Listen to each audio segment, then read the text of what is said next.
What's up, guys? Welcome back to the March into March. We have already covered the East region. If you're filling out your bracket at home, which you should be, because these are going to be just the best. This is just going to be Those the are best locks. we're going to get. Yeah. We're on the East, moving counterclockwise. Not the East, the South. I hate the South. This is the worst. This is one of the worst.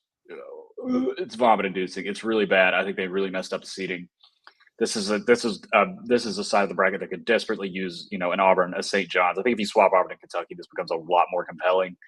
Um, it's just very poorly set up, in my opinion. I feel like this one could be a little chalky, but we're gonna see. You never really know with March Madness. Starting at the top, we got Houston against Longwood. We both are on Houston.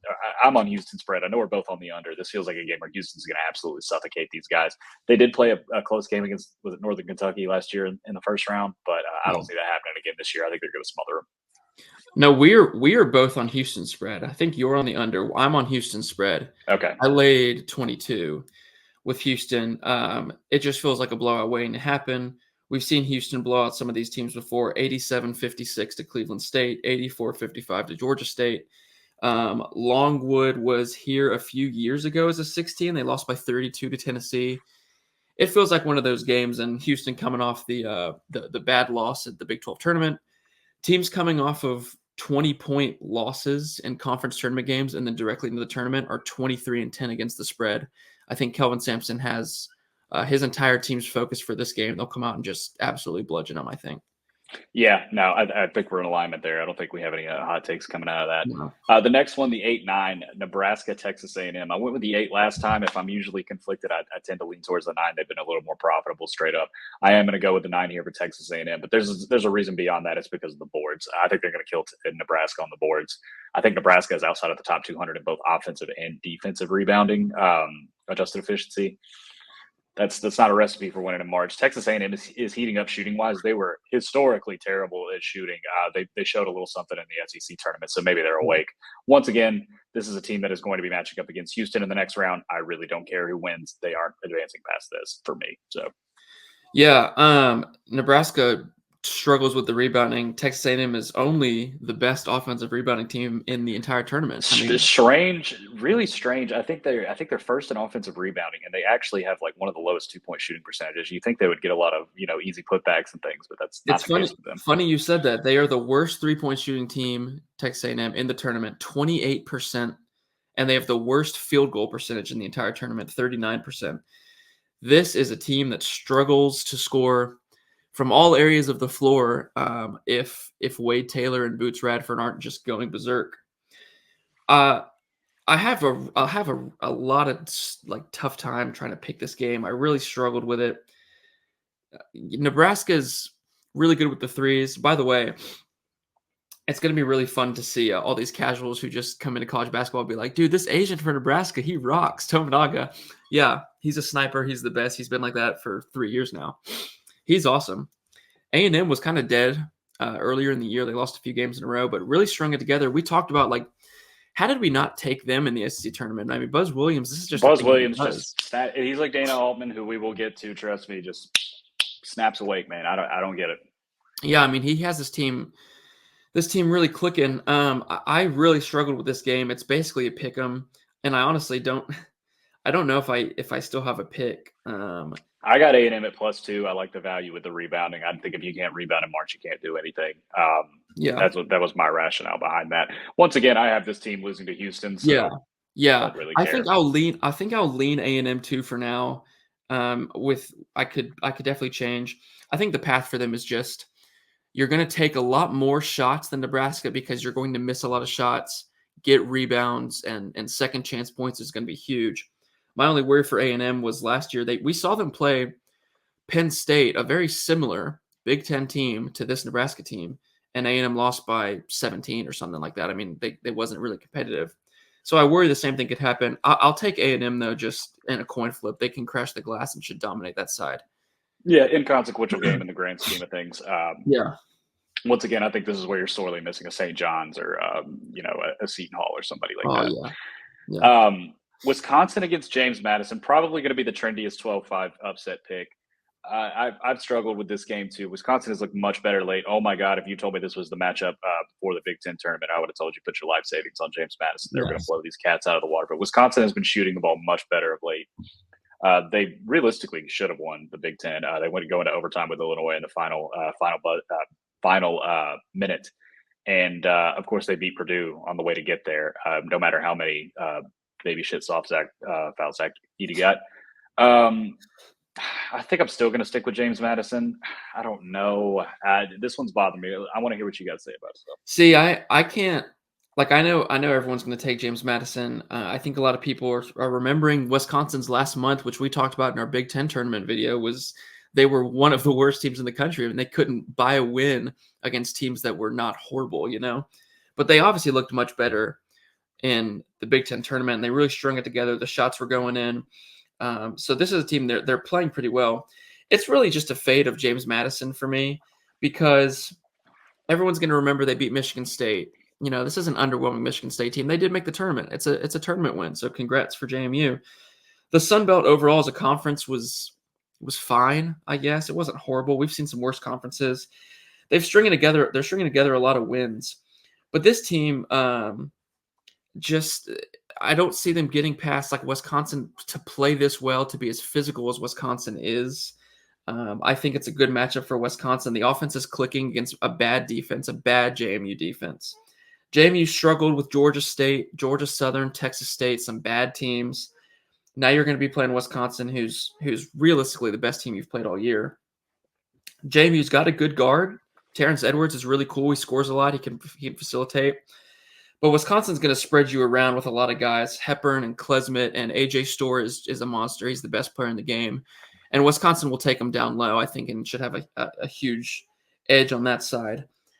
I just think it's a case of James Madison playing in a little bit of a weaker conference, and Wisconsin's defense, they'll push him around. They'll be physical. Everyone's going to take James Madison. And I think it's just a kind of a contrarian thing now to take Wisconsin, who played a lot better in the last week. Yeah, no, I definitely agree.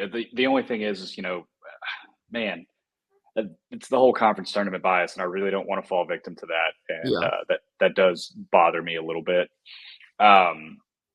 It's going to be a tough decision. I don't know. I might change it a few more times until then. To your pick though, James Madison defends the three really well, and if Wisconsin comes out and misses shots, it's only I think a 5.5 point spread.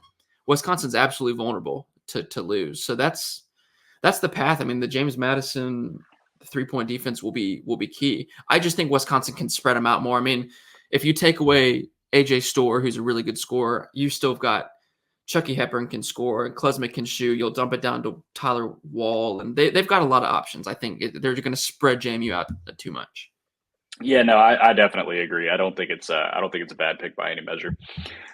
Next round, Duke and Vermont. Vermont's become a staple of this tournament. I feel like we see them every year. They make a quick exit. Duke has not really been that impressive to me. They've looked pretty bad in some games, some of their bigger games, but they shouldn't have a problem here. I figure you were going to agree with me on this. So yeah, no, absolutely. I think you'll get a focused Duke team who's off of 2 losses in a row, North Carolina, and losing North Carolina State. Everyone's going to look at the casuals are going to come in and say Vermont's here every year. Vermont's feisty, and it's fun to fade Duke, who has lost a little bit. This Vermont team, though, is just not as good as the Vermont teams we've seen in the past. Their conference is extremely weak. They struggled in the conference tournament, which is played mainly in their building because they're always a 1 seed. And, their strength is to shoot it. Duke limits 3-point attempts pretty well. I don't know who in the world is going to guard Filipowski. So I think Vermont could end up being a little trendy by people. I think Duke handles them easily. Yeah, no, I do too. I think the most difficult game since you brought up North Carolina State is this next one. I really can't give you a pick to this game until I know if Warren Washington is playing for Texas Tech. That's going to be the biggest key. The problem is I don't think he's played since February 15th. But maybe they're resting him. I don't know. He is the piece here, though. I love Texas Tech, and I want to pick them to make a run. But if they don't have Warren Washington, I don't know if they make it past NC State. Yeah, it sounded like I saw someone on Twitter, Grant McCaslin, talking about they're getting him ramped up again. So he should be fine. He's one of their 6 double-digit scorers. That's a really key thing I look for in the tournaments. How many guys do you have that can score in double digits? 6 double-digit scores is nothing to laugh at. Grant McCaslin's done a really good job his first year at Texas Tech. He won the NIT last year at North Texas. This is And a different looking Texas Tech team too. They're actually out there yes, running and gunning, which is not something we yes. usually saw during the Chris Beard era. I was just about to say this is not your ugly Texas Tech team. This is a team that can go, and they've got really good guards. Pop Isaacs is a March player. Joe Toussaint's been at 3 different schools. He knows how to play in these big games.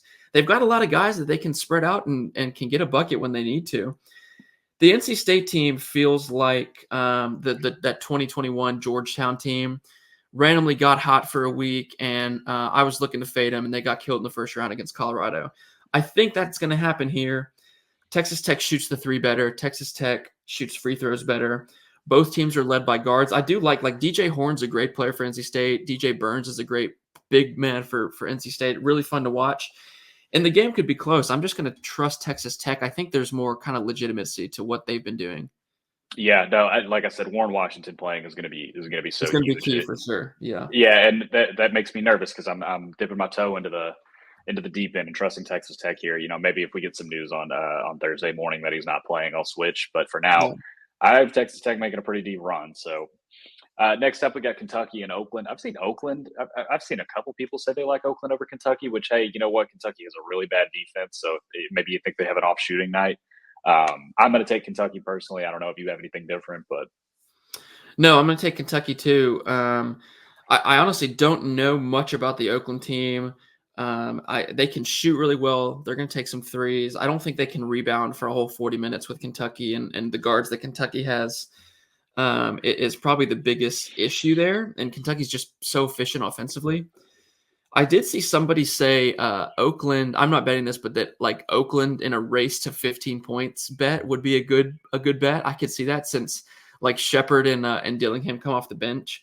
Yeah. But Oakland has played big teams this year and lost to all of them. I think it's going to be Kentucky in this one for sure. Yeah, no, I do too. I think this is one maybe this is your weird upset that nobody's going to pick. But for now, I'll stick with Kentucky. Texas Tech would be an awesome round of 32 game. A lot of firepower in that one. Next up, this is a game that I don't have a pick for. I'm sorry if it's Colorado. If Colorado beats Boise State, I'm taking Colorado. I do have Colorado -2 against Boise State. If it's Boise, I'm probably going to take Florida. I totally agree. Yeah, I do have Colorado -2 against Boise State in Dayton as well tomorrow. Yeah, I like the matchup there for Colorado. Florida losing Han Logan at the conference tournament, that nasty injury. Yeah, that was a little important. He was a pretty big player for them, and they can kind of piece it together with Condon and Samuel, I think. But what's important about March, you got to be led by guards, and that's Florida for you right there. Clayton, Pullen, Will Rickard, and Kugel, 4 good guards, guys who can shoot and can score. I'm not fazed by them losing that Auburn conference championship game. That's what Auburn does. They come out, they blow these teams out. In a weird spot after that Florida guy, after he got hurt, energy was down. I still like Florida, and I hate that they're in this region because I like Marquette. I think they're a little underseeded as well. Yeah, I like Marquette a lot as a 2 seed, and I think Florida, you could have made a case for them to maybe be a 6 seed. I think everyone's going to take them to make a deep run. I think it makes a lot of sense. If they play Colorado, which they should, they're going to have a tough game on their hands. If they play Boise, I think they can definitely win. I'm going to just take Florida, I think, regardless, just because, I have it set up right now, like in case like I pass out and hit my head and I don't wake up until Thursday, I have Florida in advancing just as a contingency. Yeah. Picking one game instead of 2, I guess, if you really want to call it that. Yeah. So right now I'll stick with Florida. Marquette, once again, 2-15s. They just make me nervous now, all of them. Marquette's not a team that I super trust, but if you look at the metrics in terms of teams that can win a national title, they fit the demographic in terms of where you need to be ranked in the AP poll in, I think, week 12 and the Ken Palm requirements. They have Shaka Smart, who's made a couple runs. I cannot stand him, but you know what? He's done it before. They do have 6 defenders on the court at all times, so he's closing out on threes. You got to take that into account. I'm going to take Marquette for this game. He's energetic. Yeah. I'm going to take Marquette for this game. Yeah, I think be careful with Western Kentucky. They will push the tempo. They are a very, very fast team. But Marquette showed early in the season that they can play fast against teams, kind of lower caliber teams. I think it's going to be a lot of possessions in this game. I do trust Marquette. This will be a big game to see if Kolek is 100% and if he's ready to go. Yeah. So mine's pretty chalky, except for Texas A&M, really, I guess. Let's take it from the top, though. I'm going to take Houston over Texas A&M. I think this is, like I said, I don't care who you put here. I'm going to take Houston. I think they're going to exercise some of these demons with these early rounds and these early round scares. Texas A&M should not be able to keep up with them. Even if Houston has a bad shooting night, which is what has doomed them in the tournament in the past, they should not be in a dogfight with this Texas A&M team, no matter how well they rebound. It could be ugly if A&M really gets down and you're just going to go defense for defense with two teams that Texas A&M obviously struggles a lot offensively. Houston has shown signs of it. Could be an ugly game. I will take Houston now. I'd be stunned if they lost. Yeah, I'm going to have Duke getting another heartbreaking tournament win over Wisconsin. I'm going to trust them for now. That's another one that's subject to change. But I don't think that Wisconsin and Duke is going to be some. I don't think if you say you got a good read on that game, I'm going to call you a liar. No idea. Literally, I was going to say coin flip, and I kind of don't know because I think the loser or the winner loses to Houston anyway. If it's Duke JMU. Could you give if JMU beats Wisconsin and they get some momentum? Let's see if they can beat Duke. I think that'll be a cool game. Wisconsin over Duke, I guess. Totally. Well, we both have Houston winning the next round, so we can spare that. Yeah. Texas Tech and Kentucky, pending the health of Warren Washington. If I haven't said it enough times already, I'm going to take Texas Tech in this game. I really like the cut of their jib. They feel like a team. Once again, we're missing that 5 seed that's in contention at least. And there's a 6 right there for you. If you don't like Florida over Marquette, which I like Marquette over Florida, there's your low seed that you kind of need to be in the mix there. If Kentucky loses first weekend, I just want to see the people of Kentucky take action in their own hands regarding John Calipari because it's a lifetime contract, so they got to kill him. Because I don't know what they're gonna do there if they lose to this Texas Tech team, which I think there's a world where that can happen. I'm gonna choose that in a bracket. Like I wouldn't hate if you chose Texas Tech over Kentucky. How do you possibly trust Calipari right now? I can't do it. I'll take. With that being said, I'll take Kentucky and hope the offense can get them through 2 games. Part of the reason I'm fading Kentucky here is because I have to put the brakes on them at some point because of how bad their defense is. That is a team that does not make a big run in March, and I can't have them in the Elite 8 if they're a team that profiles as a team that is more likely to lose in the round of 32. Yeah. I think Kentucky close there, and I would not be surprised at all if Pop Isaacs goes crazy. Texas Tech beats Kentucky. I'll take Kentucky, though. We both got Florida Marquette, which I think is going to be a really cool game, and is another game I've had a lot of trouble trying to figure out. I don't know. I'm going to stick with Marquette because, once again, they are a team that profiles as a team that can win a national title. I have a future on them because they're one of those 6 teams. So I'm going to run with them. Florida and Colorado both. I think the winner of that game could go all the way to the Elite 8. I don't think it's out of the question at all. That's why I really don't like this bracket. It's very difficult. There's a lot of variance here. I might not even have Texas Tech winning the first game if Warren Washington's not playing come Thursday. Yeah. So, there's just a lot of unknown here. We don't know who's going to win this first 4 matchup. We don't know if it's going to be Boise State. But I'm going to go ahead and stick with Marquette. 2 straight years for Marquette that they've kind of gotten paired with the trendy 7 seed. At least last year, Michigan State was my 7 seed that I thought could make the Final Four run. And everyone's going to take Florida. Everyone likes Florida. Kind of sucks for Marquette, but I do like this Marquette team right now better than last year. Mm-hmm. That's a coin flip game to me, really, Marquette and Florida. I'll take Marquette 100%. Too. I'm going to have Florida in one of my brackets, but I like Marquette in my first one. Yep, and I assume you'll be on board with me here. The first 1-2 matchup in the Elite 8 since 2019. It's been that long. I'm gonna go Houston Marquette. I think they're gonna make it out. But you know what? If they don't, I can't really say I'd be too surprised. You could have Colorado in there as a 10 seed, and I'd buy it. I mean, these first 4 teams have really shown up. UCLA made it all the way to a Final Four. VCU made a really deep run the first year of it.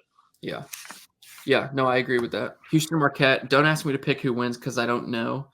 Well, we got to give a Final Four at the end, so you got to pick one at some point. Yeah, I guess Houston. That's where I'm at. Because I'm going to take those 2 onesies. I'm not going to take the other 2. Yeah, I'm on Houston until proven otherwise, and I'm in the exact same boat. It looks like we're shaping up like we did last year when we got to the bottom right, and we were like, we both got UConn.